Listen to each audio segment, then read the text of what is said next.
Quick note before we begin. This podcast uses AI-generated voices. Ian and I aren't in a recording studio. These are voice clones created with 11 Labs. As a working coach with a day job, I can't commit to weekly studio recording, but I can commit to weekly written content. This lets me deliver consistent insights without the production overhead. The ideas are real, the framework is real, the voice is just the delivery method. Think of it as reading aloud, but automated. Now, let's get into it. Today's episode is titled, "The Moment Everything Changed," and nobody warned you. It explores the feeling of whiplash. After what seems like ages waiting to get into your first leader of leader role, that moment finally arrives. Week 2 of your new role, same office, same people, sometimes even the same desk. But something's completely different. Every decision suddenly feels loaded. Every conversation has subtext you haven't learned to read yet. And there's a quiet voice asking, when does this start feeling normal? As always, I'm joined by leadership coach Ian Brown and founder of Braver Leadership to explain this experience. Thanks, Alex, and welcome everyone to another episode of Braver Leadership. As Alex said today, we're exploring the whiplash nobody warns you about when you step into leading leaders, and what to do about it. Ian, you work with leaders who've just stepped into their first leader of leaders role. What's the pattern you see in those first few weeks? Here's what I've learned from coaching people through this moment. The great pleasure of being a coach is seeing someone succeed in a goal they thought impossible. But often as one goal nears achievement, a new challenge has already emerged. When I see a client land that critical leader of leaders role, the advancement they've always waited for, I'm filled with joy. But I also know, even if they don't yet, that the journey is only just beginning. Why is that transition so difficult? The leadership development market has a curious blind spot. Organisations lavish attention on two groups. First-time managers get affordable books and early careers programs. Up in the C-suite, investment jumps. Nearly 60% of companies spend big on their most senior leaders. But despite research showing managers have larger skill gaps than the people they manage, there's remarkably little support for this huge transition. It's assumed you'll figure it out yourself. Extrapolating from your first-time manager experience? Exactly, and mimicking what you're seeing in senior executives above you, which is why the first 100 days as a leader of leaders is so disorienting, little craft, limited support, and an avalanche of expectations. So what actually happens in week 2? Let me guess what someone listening might have expected. You thought landing that first leader of leaders role would feel good, impressive, like the natural next chapter in a career you've been building for years.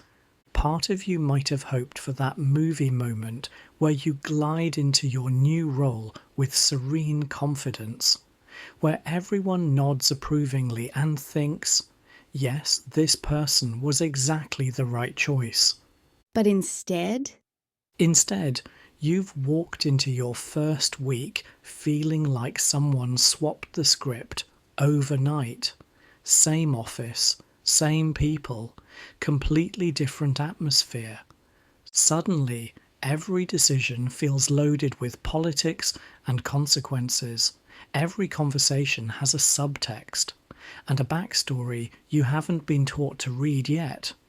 Every interaction requires a version of you that doesn't quite exist yet. and you're expected to just know. You're expected to know what senior leaders want, even when they don't say. Know what your new team expects, even when they're testing boundaries with polite smiles and careful questions. Know how much to involve yourself, how much to step back, how much authority to assert. And the tips and tricks that got you this far no longer seem up to the challenge. It sounds like a strange pressure. It's unique to leading leaders.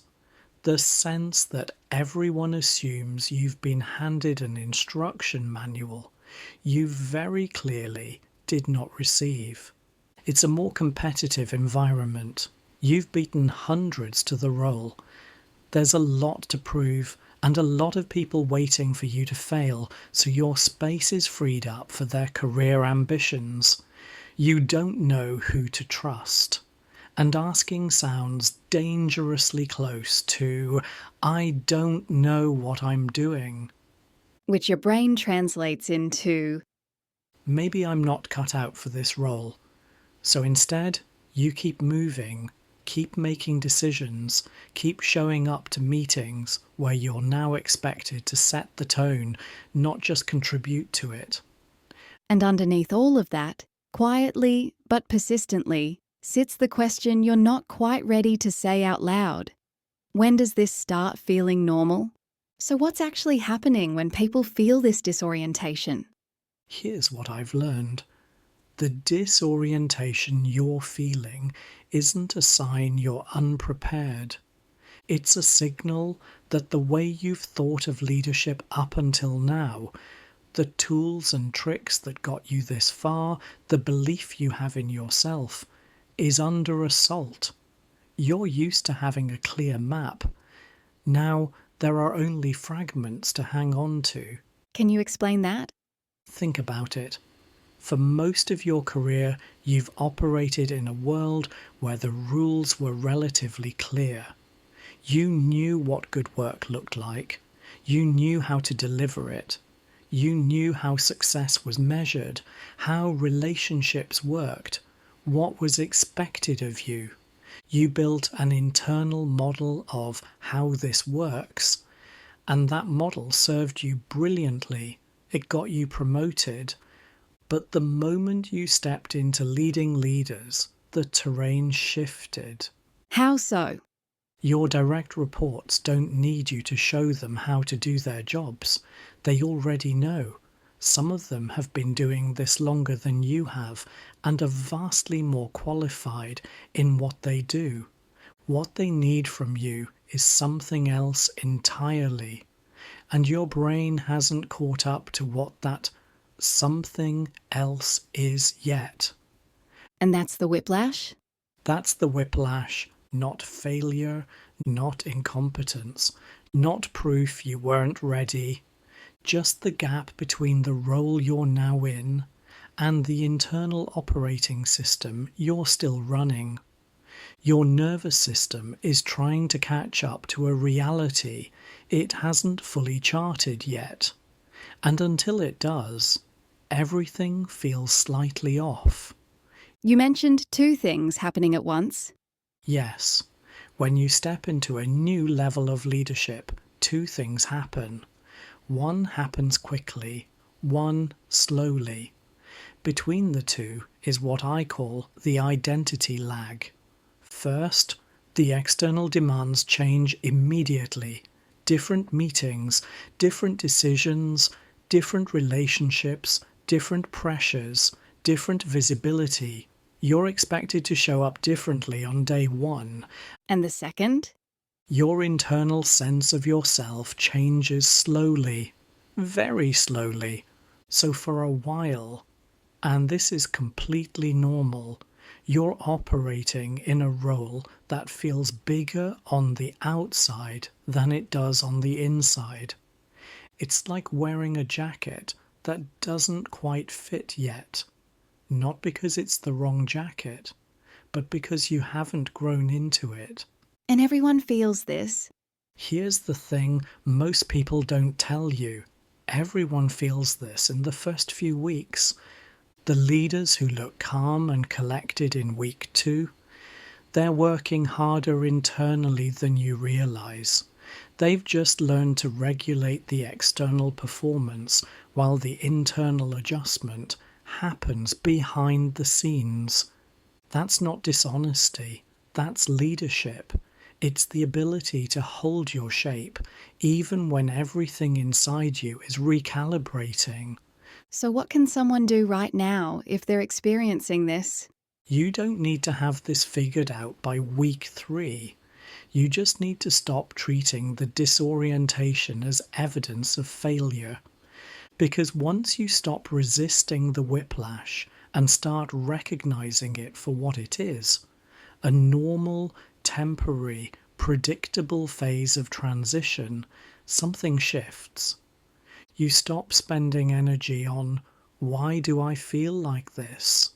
And start channeling it into, what does this moment actually need from me? Can you give us something practical to help everyone out? Here are 2 practices that help. First, the 60-second landing routine.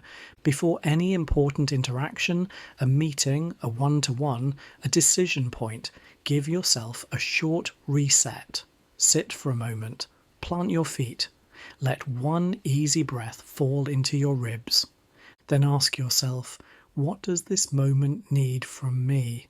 Not, what would the ideal leader do? Not, what would the ideal leader do here? Not, how do I prove I belong? Just, what does this moment need? That question pulls you out of performance mode and into presence. And presence is what steadies you when the ground feels unfamiliar. And the second practice? Name the whiplash without making it mean something. The next time you notice the disorientation, the sense that everything feels slightly harder than it should, try this. Instead of thinking, I should have this figured out by now, try, my system is adjusting to new terrain. That's what systems do. That sounds small. I wonder if people might be thinking, surely the adjustment needs to be more significant. It sounds small, but the difference between those 2 sentences is the difference between self-criticism and self-awareness. One makes the feeling worse, the other makes space for it to pass. Now, Ian, some of those listening to this podcast aren't in that leader of leaders role yet. So what if someone's listening to this and thinking, I'm not in a leader of leaders role yet, but I want to be? What can they take from this? Good question.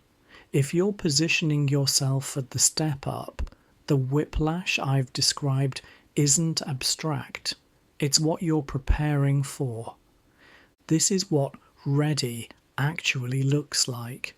The ability to recognize the disorientation as normal rather than evidence of failure, and to steady yourself when the ground shifts. The leaders who get blocked at this level often share a pattern. They're waiting to feel fully ready before they step up. But readiness for leading leaders isn't about having all the answers. It's about having the capacity to hold your shape when the role outpaces your internal map. So the work starts now? The same 2 practices I just shared, the 60-second landing routine and naming the whiplash without making it mean something, are worth building now. Because the moment you step into the role, the whiplash hits immediately. You can't prepare by learning theory, any more than you can learn to fly a plane just by reading a book about aircraft. You prepare by building the muscle of regulation and reflection before the stakes are higher. So to recap, week 2 doesn't feel like success. It feels like whiplash. And that's exactly what it's supposed to feel like. The leaders who thrive in this transition aren't the ones who skip the whiplash. They're the ones who recognize it, name it, and keep moving anyway. Not because they're braver than you, because they've learned that disorientation is just the early phase of orientation. If you're in that phase now, the fact that you're feeling it doesn't mean you're doing it wrong. It means you're doing the work. And this is where the Braver framework can help? Yes, I developed the Braver framework to help leaders of leaders build an operating system with the exact 6 dimensions of leadership they will need to be successful, especially in the age of artificial intelligence. If you want to know which dimension of the transition needs attention first, take the 5-minute Braver Leadership Diagnostic by visiting braverleadership.com. And for weekly insights on navigating this transition, subscribe to Braver Leadership on Substack. The link is in the show notes. Thank you, Ian, and thank you everyone for listening.